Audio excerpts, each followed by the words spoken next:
que signifie dépasser la dualité, transmuter les énergies, transcender l'illusion du monde matériel?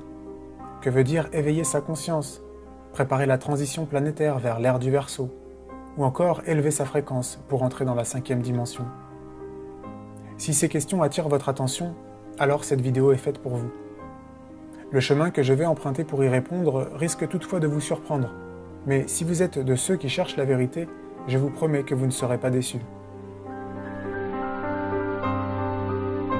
C'est fabuleux parce que c'est une nouvelle ère justement où on est en train de construire un nouveau monde et on est en train de lever le voile sur l'ancien monde. Et en fait tout est en train de s'effriter, on le sent. Dans cette vidéo, nous allons explorer le sens de tous ces concepts, mais surtout leur origine, pour vous donner les clés de compréhension sur le monde dans lequel nous vivons. Autrement dit, un monde déchu dans lequel les valeurs sont inversées. Résultat non pas d'une dégradation naturelle, mais bien le fruit d'un effort conscient, volontaire, de ceux qui sont au pouvoir, qui suivent cette idéologie religieuse cachée et l'imposent à la société de manière frontale et indirecte, via l'éducation au travers des programmes scolaires, les médias au travers des journaux, reportages, films et autres supports, les institutions au travers des nouvelles lois, les cérémonies de grande ampleur, Jeux Olympiques, Coupe du Monde, Eurovision, Super Bowl, etc. La musique au travers des clips et des paroles, et le mouvement New Age, diffusé principalement par deux biais. D'un côté, une spiritualité nouvelle inspirée par de mystérieux guides via des canalisations de livres et de messages, de l'autre, des livres issus de loges maçonniques tels que La Doctrine secrète d'Elena Blavatsky ou La 12e planète de Zachary Sitchin.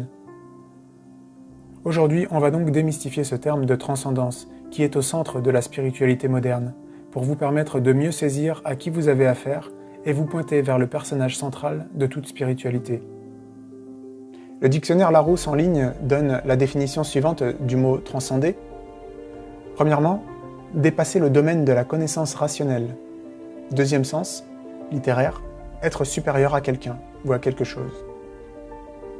D'après les mots d'Alain Bauer, la franc-maçonnerie est la religion de la République. Que la philosophie progressiste des Lumières, elle est la religion de la République. Oui, je l'ai écrit.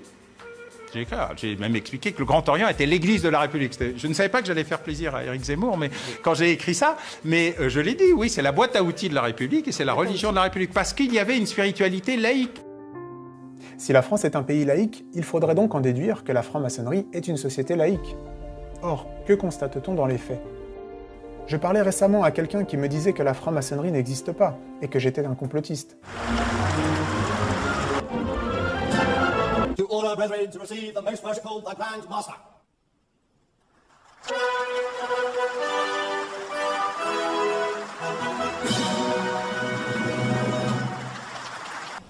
Most worshipful Grand Master, I humbly ask you to complete the initiation of this worthy candidate for Freemasonry. Nous avons ici, lors de la grande réunion de la franc-maçonnerie en Angleterre, l'aveu que la confrérie remercie un dieu pour la formation de leur organisation, We humbly thank God for preserving our order. Revendique 200 000 membres en Angleterre seulement, We, the representatives of over 200,000 Freemasons, under the United Grand Lodge of England, et célèbre son anniversaire le 31 octobre. which are being celebrated on the 31st of October at the Royal Albert Hall. Serait-ce Jésus, le dieu des chrétiens, que la franc-maçonnerie remercie pour leur organisation? Pourtant, ce même Jésus a dit « N'appelez personne votre maître, que ta réponse soit oui, oui, non, non.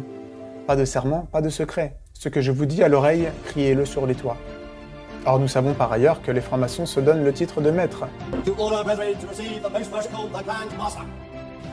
Most worshipful Grand Master, Et qu'ils sont tenus par des serments de secret, sous peine de mort s'ils révèlent les secrets de l'organisation. Je ne révélerai, et je n'ai jamais révélé à quiconque un degré initiatique qu'il n'a pas à connaître. C'est clair, c'est net. Beaucoup de fantasmes, je l'ai dit, sur la franc-maçonnerie. Elle tirerait les ficelles dans l'ombre, mythe ou réalité? Enfin, la réponse est dans la question, si vous voulez. Je pense que ce qui fait peur, c'est le secret en franc-maçonnerie. Or, il n'y a pas de secret. Et vous pensez pensez qu'ils vous prennent pour des cons. Quant à la date du 31 octobre, which are being celebrated on the 31st of October at the Royal Albert Hall. Le fondateur de l'Église de Satan, Anton LaVey, nous renseigne sur la signification de cette date. Il a écrit lui-même dans son livre, donc la Bible de Satan, que Halloween est donc une des plus grandes fêtes pour les satanistes. Donc il n'y a pas simplement des gens qui font des documentaires, des chrétiens qui interviewent des anciens satanistes pour prouver ces choses-là, c'est directement écrit dans les écrits des satanistes eux-mêmes. Nous savons aussi que la maçonnerie est une organisation internationale. Il y a certes des loges nationales, mais elles sont toutes intégrées dans une seule organisation mondiale, et suivent la même idéologie. Pour preuve, il suffit de regarder n'importe quelle loge maçonnique dans le monde, et nous retrouvons toujours au sol le damier noir et blanc, représentant le bien et le mal, que l'adepte doit apprendre lors de son parcours initiatique à transcender, c'est-à-dire à dépasser. Nous trouvons aussi toujours la lune et le soleil, principes qui symbolisent l'énergie masculine et féminine, et enfin l'autel est toujours orienté à l'est, en opposition directe du Saint des Saints dans le temple de Dieu de l'Ancien Testament qui était orienté à l'ouest. Tout ceci est un ensemble d'indices pour s'assurer que le Dieu de la franc-maçonnerie n'est pas le Dieu de la Bible. Maintenant, quand on examine plus en détail les écrits des grands francs-maçons les plus influents, qu'on peut qualifier de pères fondateurs ou de grands influenceurs de la pensée maçonnique, nous trouvons Manly P. Hall, Helena Blavatsky, Alice Bailey ou Albert Pike, pour ne citer qu'eux, qui décrivent très clairement dans leurs écrits que Lucifer est Dieu. Et le premier extrait que je vais vous lire, il est donc à la page 1297. Le Logos, c'est Satan ou Lucifer. Donc ici, on voit bien que Satan et Lucifer, c'est la même chose, c'est le Logos. C'est Satan qui est le dieu de notre planète et le seul dieu. Et cela sans aucune allusion métaphorique à sa méchanceté et à sa dépravation, car il fait un avec le Logos. Voilà ce que nous devons dire aux foules. Nous adorons un Dieu, mais c'est le Dieu qui s'adore sans superstition. À toi, souverain grand instructeur général, nous disons ceci, que tu peux répéter aux frères des 32e, 31e et 30e degrés, la religion maçonnique devrait être maintenue par nous tous initiés de haut degré dans la pureté de la doctrine luciférienne. Oui, Lucifer est Dieu, et malheureusement Adonai est aussi Dieu. Si Lucifer n'était pas Dieu, Adonai, le Dieu des chrétiens, dont les actions prouvent sa cruauté, sa perfidie, sa haine pour l'homme, sa barbarie et sa répulsion pour la science, l'aurait-il calomnié avec ses prêtres? Albert Pike, franc-maçon du 33e degré, tiré du livre Morale et dogme. Pour en savoir plus là-dessus, regardez la vidéo Théosophie, doctrine du ciel ou des ténèbres. D'un côté, nous avons le récit biblique qui dit que les hommes se sont éloignés de Dieu à cause du péché, parce qu'ils ont écouté Lucifer qui les a séduits et les a incités à désobéir à Dieu. Le péché étant entré dans le monde, les hommes ne sont plus en mesure de vivre une vie sainte, ce qui les prive de Dieu, qui est un Dieu saint. Ils ont donc besoin d'être rachetés de leurs péchés et réconciliés avec Dieu. C'est ce que Jésus-Christ, Dieu incarné, a fait en prenant sur lui, sur la croix, le châtiment réservé aux pécheurs, c'est-à-dire vous et moi.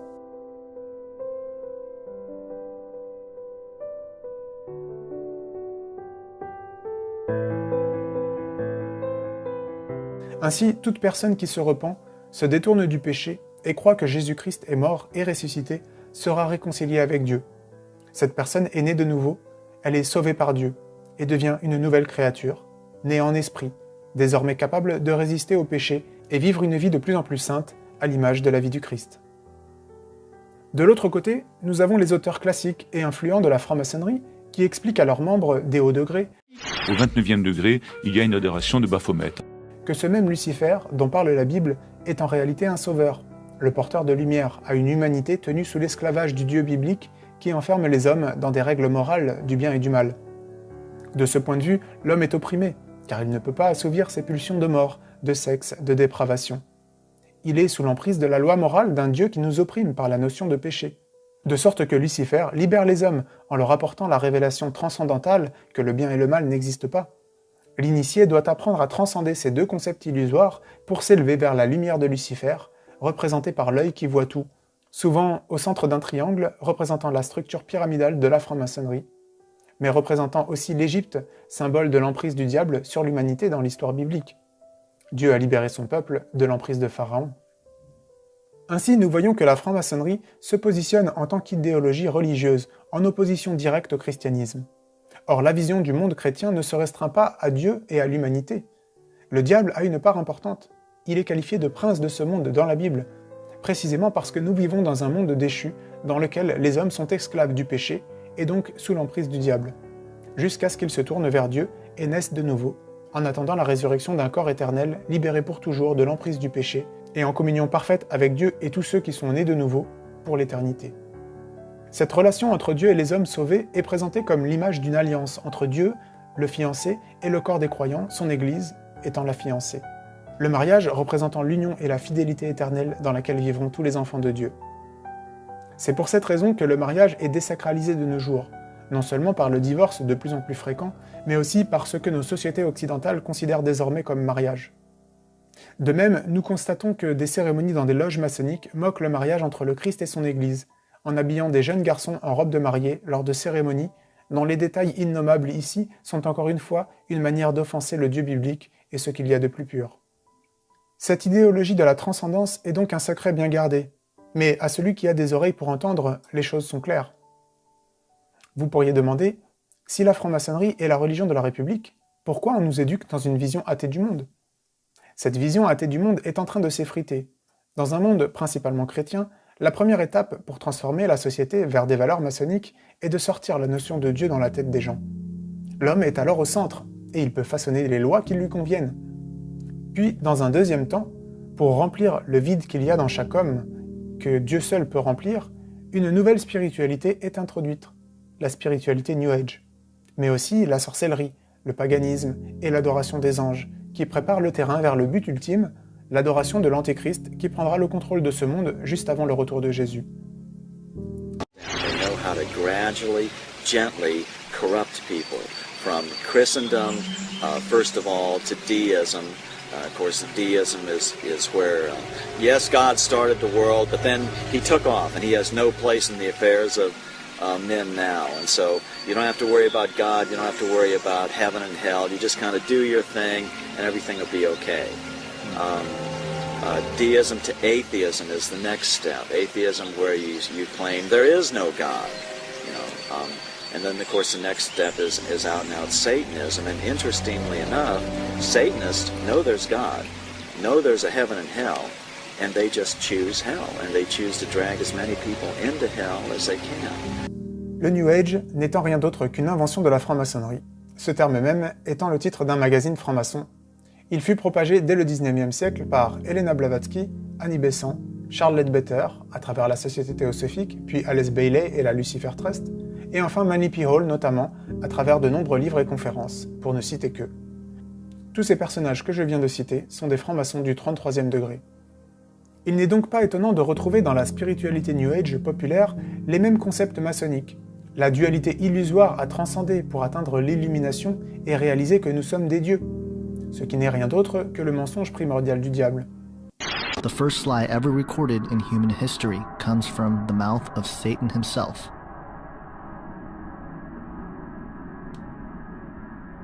Satan, being the father of lies, was able to redefine what good meant. Upholding to the traits of a great deception, Satan's lie contained some truth. Satan knew that when they ate of the fruit of this tree, that mankind would be subject to death. This lie is the foundation for New Age ideas like reincarnation. It is the idea that even though we may physically die, there is no heaven or hell, but instead we return with another opportunity to attain enlightenment. Dans cette spiritualité moderne, le péché n'existe pas. Il est une illusion de l'esprit, et c'est en éveillant le serpent de la Kundalini qu'on finit par transcender cette réalité, entrer en extase et recevoir des messages de guide, qui sont en réalité des démons, car Satan lui-même se fait passer pour un ange de lumière. Tout ceci explique pourquoi de nombreuses personnes qui se sont plongées dans cette spiritualité sont ensuite victimes d'attaques psychologiques et physiques, conséquence de l'influence démoniaque qu'ils ont permis à cause des pratiques ésotériques pratiquées, telles que la méditation, le yoga, les psychédéliques, l'hypnose, les mantras, le chamanisme, les sorties astrales et d'autres pratiques encore. Jésus décrit le diable comme étant le père du mensonge. Nous ne pouvons pas dire qu'il ne nous a pas prévenus. Alors que le monde tel que nous le connaissions touche à sa fin, tel que l'a prophétisé Jésus, cette période de confusion est très mal interprétée par tous ceux qu'on a écartés de la Bible. Les athées sont les premières victimes, incapables de concevoir que le monde est dirigé par des gens qui sont tout sauf athées. Ils sont victimes du scientisme que leur infusent ces adorateurs de la fausse lumière à travers les médias qu'ils possèdent. La franc-maçonnerie, de son côté, prépare la prise de pouvoir prochaine de leur leader l'Antéchrist, qui inaugurera un nouveau monde, un nouvel ordre mondial, le Nouvel Âge, le New Age, qui n'est autre que le Nouvel Âge satanique. Ce que nous révèle ouvertement le franc-maçon Marilyn Manson.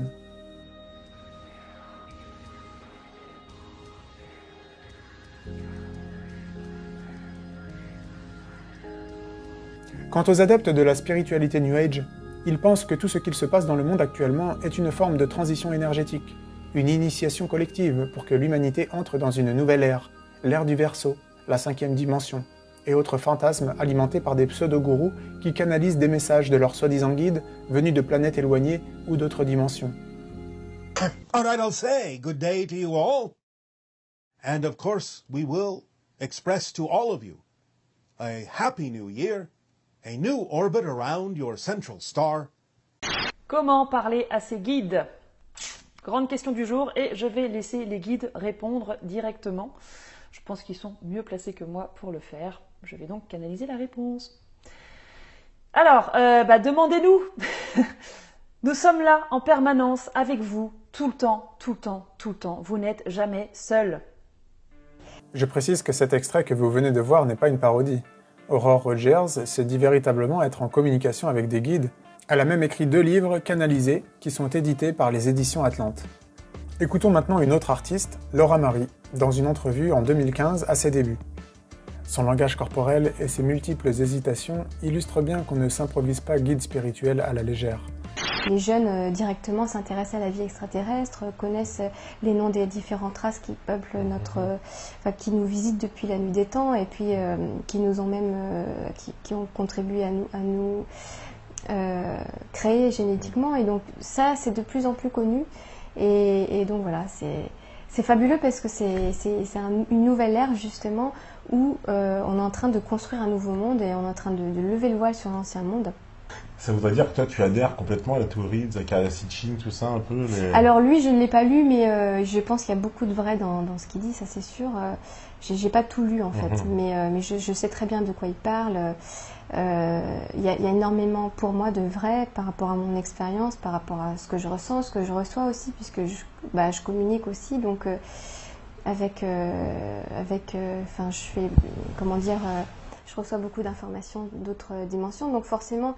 Sans doute est-elle plus à l'aise aujourd'hui, depuis que ses guides lui ont révélé qu'elle vient du futur. Écoutons maintenant un autre guide du New Age, cette fois venu du passé, nous parler de transcendance et reprendre avec beaucoup plus d'aplomb la théorie des Anunnaki de Zecharia Sitchin. When I was born in the colony of Atlantis, I remembered everything we could possibly know about Atlantis, about our mother civilization, through the stories of my grandfather in that life. The Atlantean people were the sons of the first mixed between those people coming from the stars and those people from Earth. The Aesir, who most know as the Anunnaki, were giants that settled in the Middle East. They had sons and daughters with humans to make a civilization, to help the Anunnaki transcend on this planet. Vous devez maintenant vous demander, mais qui est Zecharia Sitchin? C'est un auteur à succès qui s'est autoproclamé expert en langue ancienne et qui a inventé l'idée des Anunnaki venus des étoiles et à l'origine de la création des hommes dans l'histoire biblique. Sur le site internet Sitchin is Wrong, le docteur en langue ancienne Michael Heiser illustre preuve à la pluie que toutes les théories de Sitchin sont une invention personnelle, qu'on ne trouve ni dans les textes sumériens, ni dans la Genèse, bien entendu. Ces travaux sont qualifiés d'amateurisme et de pseudoscience par les académiciens. Alors comment est-ce possible que ces idées soient aussi populaires, du moins dans le mouvement New Age? Eh bien, écoutez et regardez Jordan Maxwell, un autre partisan de sa théorie des Anunnaki, donner à son frère de loge Zecharia Sitchin la poignée de main maçonnique. I believe, as an article of my faith, that there are individuals on the earth today who are, for a lack of a better term, divinely ordained in their position of power. And I don't know if that makes me happy or not, but I'm smart enough to accept it and realize that I guess for a lack of a better way of saying it, someone has to run the world. And if they are here and they have come here from another place and another time, they have extraordinary wisdom, power, and knowledge, then I see no problem with this. I accept that there are powers over us, and I think that they will reward you for your diligence and your intelligence. Yeah. Gentlemen, have you ever heard or read Mrs. Blavatsky? She's Helena Petrovna Blavatsky? Right. Yes. Yes, I have all of her works. You have? Yes. Well, that's why. Yes. I think her best work was Isis Unveiled, Part 2, which is theology. Right. Science. And that was an exceptional work. I think that Helena Petrovna Blavatsky, the Russian mystic, was a very wise and perceptive lady, and she had some very profound knowledge, obviously, and her academic achievements were extraordinary, and so I have a very high respect for the work of Helena Blavatsky. C'est Satan qui est le dieu de notre planète et le seul dieu. Yes, I have all of her works. C'est donc le réseau maçonnique qui a permis de propager les idées de Sitchin, diffusées par des émissions télé telles que Ancient Aliens, de la chaîne History Channel, ou par le portail New Age Gaia. Ces idées sont ensuite intégrées par nos gourous modernes venus du passé, du présent ou du futur, qui les présentent à leurs auditeurs comme des vérités confirmées par leurs guides. Enfin, des youtubeurs comme Julie Couvreur ou des journalistes comme Pierre Jovanovic reprennent ces mêmes idées dans des livres ou vidéos sensations sur la Bible. Notons que Julie Couvreur et sa vidéo « La Bible est un grand mensonge » ainsi que Jovanovic dans son livre « Le mensonge universel » ne font que répéter la thèse de Mauro Biglino, auteur du livre « La Bible comme vous ne l'avez jamais lu ». Mauro Biglino est un autre franc-maçon qui, de ses aveux même, a repris les travaux de Zachary Sitchin. Per una decina d'anni, sono stato maestro anche quando c'ero, tutti sapevano che c'ero, la rete sa che sono stato massone perché sono stato io che l'ho scritto, non perché qualcuno abbia fatto questa scoperta, che poi scoperta non è, anche perché in rete ci sono migliaia di massoni dichiarati, perché voglio dire non c'è assolutamente non solo nessuna colpa ma neppure nessuna vergogna nell'essere stati, per quelli che ci sono ancora, nell'essere stati in massoneria. La massoneria mi chiama spesso a parlare al suo interno, parlo alla regione massonica a Torino, ho parlato alla regione massonica in Toscana, so che a novembre parlerò alla regione massonica a Milano per il Grande Oriente d'Italia. Le livre de Mauro Biglino est édité aux éditions Atlante, où l'on peut, surprise, se procurer aussi les livres d'Aurore Rogers, parmi d'autres ouvrages New Age. Vous avez maintenant suffisamment d'éléments pour comprendre une partie de la stratégie du diable, qui n'a qu'un seul but, c'est vous emmener en enfer en vous éloignant de la Bible et donc de votre salut. Maintenant, écoutez le véritable sens biblique de ce fameux passage de la Genèse, chapitre 6, verset 2, que Sitchin a traduit à sa manière pour faire croire que des extraterrestres sont à l'origine de la création des humains.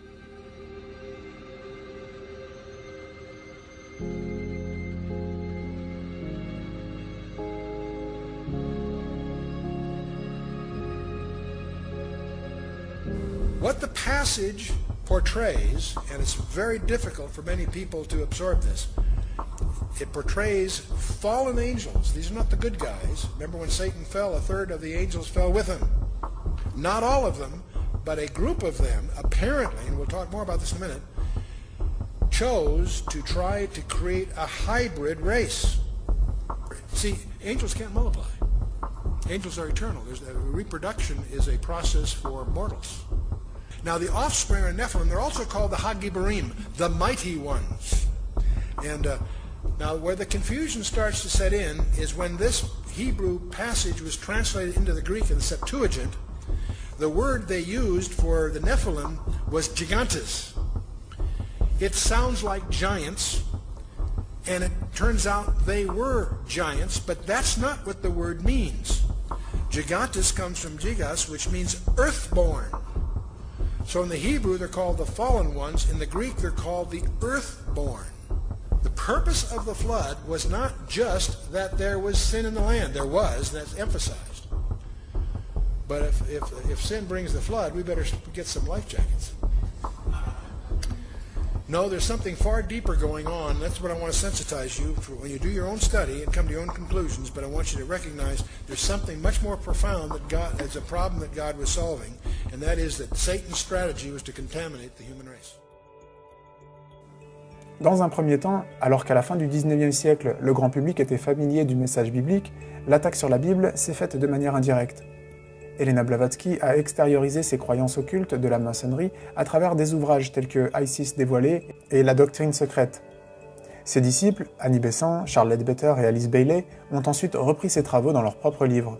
Ces idées ont ensuite nourri la masse des gourous et des individus attirés par le New Age qui ont à leur tour vulgarisé les ouvrages théosophiques en se réappropriant ces idées au cours du XXe siècle. Ce qu'on trouve par exemple dans les livres de Daniel Meroy-Givaudan. Ceci a permis de faire en sorte que des croyances sur la réincarnation, l'existence de guides spirituels, de civilisations atlantes et autres races du passé soient petit à petit intégrées dans cette frange de la population attirée par le New Age qu'on avait par ailleurs écarté de la Bible pour diverses raisons. Dans un deuxième temps, à la fin du XXe siècle, une fois le public familiarisé à toutes ces idées New Age, l'attaque sur la Bible est devenue frontale. Zachary Sitchin a joué le rôle d'expert en langue ancienne, bien qu'il ne le soit pas, pour réinventer l'histoire biblique. Ces idées ont ensuite été reprises par ses disciples, tels que Mauro Biglino, qui les ont propagées dans leurs propres livres. Ensuite, ces mêmes idées sont intégrées et reprises par des pseudo-gourous, des youtubeurs ou autres, qui diffusent à leur tour ces théories trompeuses à une masse ignorante des choses, des stratégies de séduction de l'ennemi, mais surtout du message biblique. Comme le dit la Bible, « Mon peuple meurt, car il lui manque la connaissance. » En voici une autre illustration. Écoutez ce que canalisent les guides d'Esther X qui replacent l'idée qu'on soit venu sur Terre pour une mission de vie, qu'il n'y a pas de bon chemin ni de vérité, et encore moins de jugement à la fin de cette It is our promise to you that you did not come forth into this leading edge time-space reality with the attitude that said, I'll go forth and I will find the right way and I will lead others to the right way. Instead, you said, I'll go forth and I will conclude what is best for me. And the source within me will become it and call me toward it. And when I go, I'll feel really good. That is enlightenment. When I met you, there were probably 300 people, 200 people maybe in the audience in between that. And a lot of them I know had not seen you before. And if I'd walked into that room knowing nothing about the backstory that you just said, I would just say, you know, wow, this guy's a really deep guy and he has some really great insights, you know, and that to me is what matters, you know, and that to me is, I think, what should matter for anyone. It's like where the information comes from is irrelevant. Where the information comes from is irrelevant. If you're able to help someone in their life, you know, that's to me the important. Yeah, as long as the information is positive and self-empowering, not controlling, or, you know, or trying to, you know, preach some kind of dogma that's the only way to do things. Quite the opposite, actually. Yeah. You know. Question de culture générale. Qui a bien pu dire « Je suis le chemin, la vérité et la vie. Nul ne vient au Père que par moi ». Réponse : Jésus-Christ. Alors, faut-il croire Jésus ou Astérix ? Abreuvé d'illusions par les messages de guides canalisés par des médiums autoproclamés ou de véritables canaux de démons pour les plus sinistres d'entre eux, un grand nombre d'individus, majoritairement des femmes, font ce que leurs guides spirituels ou lanceurs d'alerte leur disent. Elles méditent pour la paix, envoient de bonnes énergies, transforment les énergies violentes, s'élèvent au-dessus des basses fréquences dans le but de transmuter collectivement la dualité et s'élever vers une nouvelle dimension qui se fait attendre, dans laquelle une partie seulement de l'humanité se sera éveillée à sa nature divine, dixit le vieux serpent biblique. Pendant ce temps-là, la NASA préparait le terrain d'une possible interaction avec les extraterrestres. Ce qui ne sera pas une surprise pour les adeptes du New Age, à qui on a déjà vendu l'idée que des esprits de civilisation antique sont déjà en contact avec l'avant-garde de l'humanité pour l'aider à transitionner, pardonnez-moi le terme, vers la nouvelle ère et dépasser le vieux paradigme du Dieu chrétien. Alors une question se pose à chacun d'entre nous. Le mal est-il une illusion ? Mais surtout, qu'en pensent nos dirigeants ? Et ont-ils une influence sur ce que nous pensons de la Bible ? Which passages of Scripture should guide our public policy? Should we go with Leviticus? Or should we just stick to the Sermon on the Mount? A passage that is so radical that it's doubtful that our own Defense Department would survive its application. You were both in Skull and Bones, the secret society. It's so sacred we can't talk about it. What does that mean for America? Governor Bush, a philosopher thinker, and why? Christ, because he changed my heart.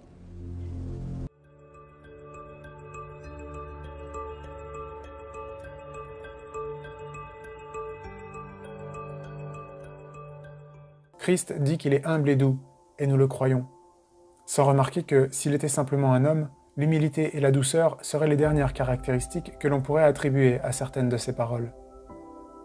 J'essaie ici d'empêcher quiconque de dire la chose très insensée que les gens disent souvent de lui. Je suis prêt à accepter Jésus comme un grand enseignant moral, mais je n'accepte pas sa déclaration d'être Dieu. C'est la seule chose qu'on ne doit pas dire.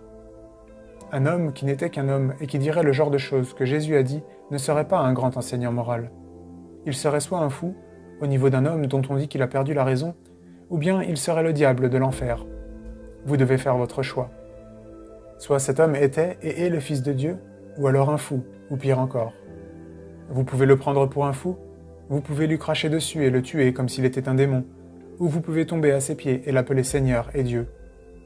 Mais ne nous abaissons pas à des non-sens condescendants sur le fait qu'il soit un grand enseignant humain. Il ne nous a pas laissé cette possibilité.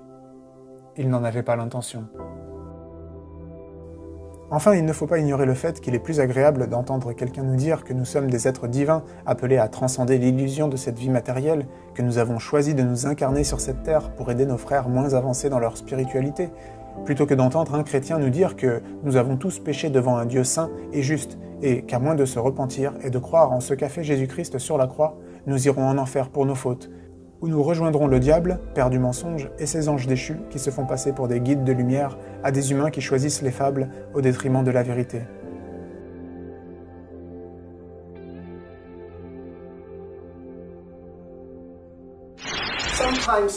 Sometimes it might spike you up to 7, but that's rare.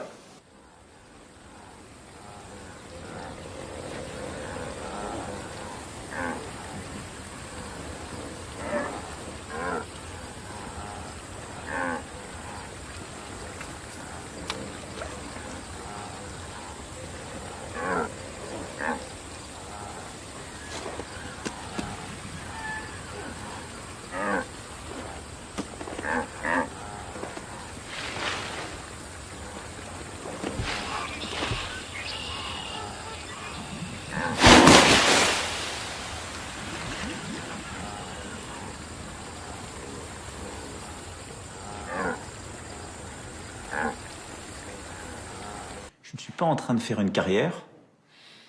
J'ai d'ailleurs jamais cherché vraiment à faire une carrière dans ma vie. J'ai poursuivi des objectifs, j'ai cherché à comprendre, à apprendre, à réussir des choses, à mener des combats. Je crois jamais avoir eu le sentiment que je faisais une carrière. Et depuis que je suis rentré dans le champ politique, je vis ça comme une mission. Il y a une dimension de spiritualité. Il y en a une. Et en tout cas, la conviction qu'il existe une transcendance, oui. Quelque chose qui dépasse, qui vous dépasse, qui vous a précédé et qui restera. Écoutez-moi, vous pensez tous que César est un con. Vous pensez que le consul et son conseiller sont des cons. Que les émirs, la police et l'armée sont des cons. Et vous pensez qu'ils vous prennent pour des cons. Et vous avez raison. Mais eux aussi, parce que depuis le temps qu'ils vous prennent pour des cons, avouez que vous êtes vraiment des cons.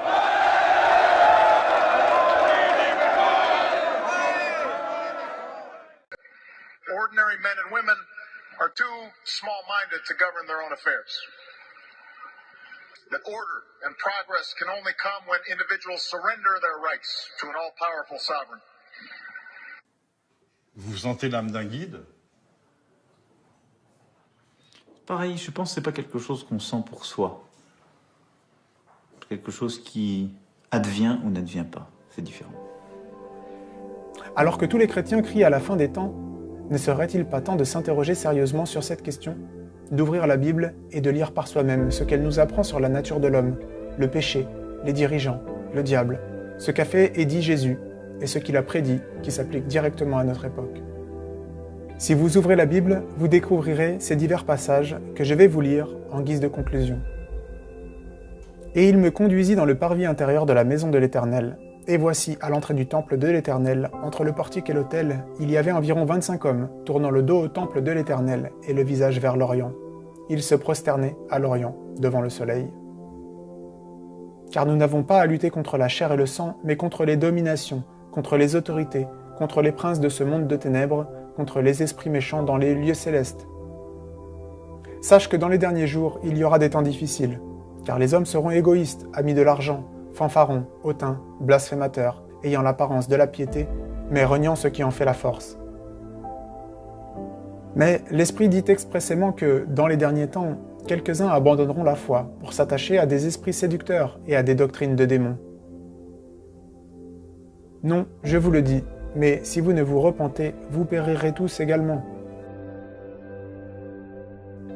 Et les disciples vinrent en particulier lui faire cette question. « Dis-nous quand cela arrivera-t-il et quel sera le signe de ton avènement et de la fin du monde ?» Jésus leur dit « Prenez garde que personne ne vous séduise. » Il disait « Repentez-vous, car le royaume des cieux est proche. »